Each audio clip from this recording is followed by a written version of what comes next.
السلام علیکم ورحمۃ اللہ وبرکاتہ۔ محترم سامعین، خواتین حضرات، اجالا چاندی امید اسلامک چینل سے میں آپ سے مخاطب ہوں، ویڈیو لے کر آیا ہوں۔ آج جمعۃ المبارک ہے، رمضان کے دوسرے عشرے کا پہلا جمعہ ہے۔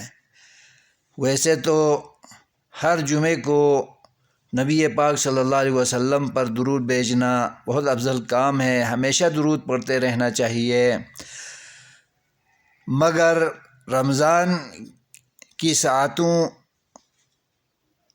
لمحات اور شب و روز میں ہر نیکی اجر کے لحاظ سے ڈبل ہو جاتی ہے۔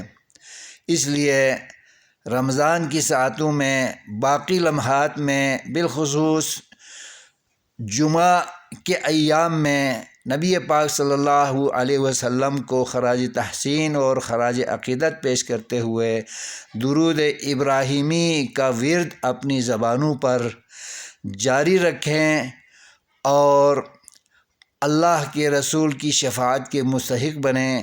اللہ ہماری نیکیوں کو، درود پڑھنے کو اور حسنات کو، قیام اللیل کو اور روزوں کو اور اللہ تعالیٰ کو راضی کرنے کے سب اعمال و کردار کو، گفتار کو قبول و منظور فرمائے، آمین۔ والسلام علیکم ورحمۃ اللہ وبرکاتہ۔